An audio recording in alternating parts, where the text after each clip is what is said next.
আমার ভাইয়ের কিছু হলে হুঁশিয়ার সাবধান। এরা দেশ রক্ষা বাহিনী হয়ে এরা কিভাবে দেশের এরকম পরিস্থিতি টার্গেট করে? ব্যালট বক্স থেকে এরা ভোটের কাগজপত্র গায়েব করে দিয়েছে। এরা শেখ হাসিনাকে ক্ষমতায় আসতে সাহায্য করছে। যেখানে শেখ হাসিনাকে স্টুডেন্টরা গদি থেকে নামাইছে, সেখানে এদের মতো আনসারকে দম দেওয়া সাইমাছে।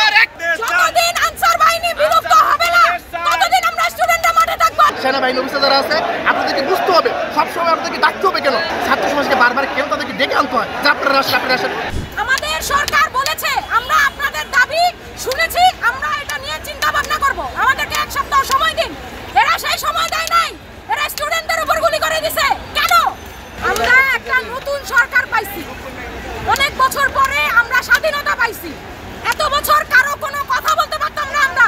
একটা কথা বললে মানুষ গুম করে দিচ্ছে, ওর ভাইকে গুম করে দেয়, ওর বোনকে গুম করে দেয়, মানুষ গুম করে দিচ্ছে। এখন আমরা কথা বলার স্বাধীনতা পাইছি। এখন আমরা দেখতে চাই এই সরকার আমাদের জন্য কি করে।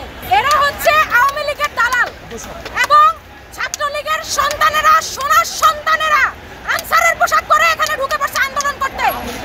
দেশের এরকম একটা পরিস্থিতি, আমাদের স্টুডেন্টরা ত্রাণ নিয়ে যাওয়ার সময় তারা আটকাইছে গাড়ি এবং তাদেরকে মারধর করছে, তারা গুলি করছে স্টুডেন্টদের উপর। এরা আনসার বাহিনী, এরা কোথা থেকে গুলি পাইলো?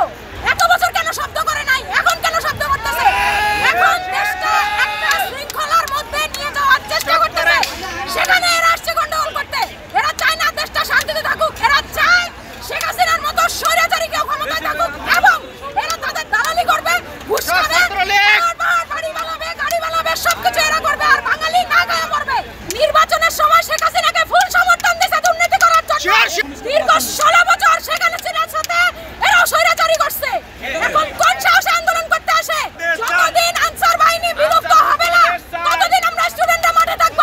রাজু ভাস্কর্যে থাকলে দেখবেন এখানে রিক্সাওয়ালারা আন্দোলন করতেছে, এইখানে 35 বয়স ভাড়া আন্দোলন করতেছে, ছাত্র সবাই আন্দোলন করতেছে। সবই সত্য, সবই ঠিক আছে এবং তাদের আন্দোলন যখন আমরা মেনেও নিলাম, তাদের দাবি দেওয়া যখন আমরা মেনে নিলাম, তারপরেও যখন তাদের অবস্থান, তখন তো এইখান থেকে স্পষ্ট বোঝা যায় আসলে তাদের দাবি চাওয়া পূরণ হয়। তাদের লক্ষ্য ছিল না, তাদের লক্ষ্য ছিল এখানে আক্রমণ করার মাধ্যমে দেশকে একটা অস্থিতিশীল তৈরি করা। এবং এটা কিন্তু স্পষ্ট বোঝা যাচ্ছে হাসিনা ভারতে থাকলেও সে এখনো তার দোসরদের মাধ্যমে, তার এজেন্টদের মাধ্যমে দেশকে একটা অস্থিতি তৈরি করতে চায়। কিন্তু এখানে ছাত্র সমাজ আসার আগেই আইন রক্ষাকারী বাহিনী যারা আছে, সেনাবাহিনী অফিসার যারা আছে, আপনাদেরকে বুঝতে হবে, সবসময় আপনাদেরকে ডাকতে হবে কেন? বন্যা হয়েছে, আপনাদেরকে চেঞ্জ করতে হবে যে আমার দায়িত্ব এখন তাদেরকে উদ্ধার করা। একটা এখানে সমস্যার সৃষ্টি হয়েছে, আপনাদের দায়িত্ব এই সমস্যাটা উদ্ধার করা। ছাত্র সমাজকে বারবার কেন তাদেরকে ডেকে আনতে হয় যে আপনারা আসেন? এটা আপনাদের সেন্সে, কমন সেন্সে আপনারা এসে, আমাদের ছাত্র ভাইরা আপনারা এসে এই পরিস্থিতিগুলোকে স্টেবল করার চেষ্টা করবেন।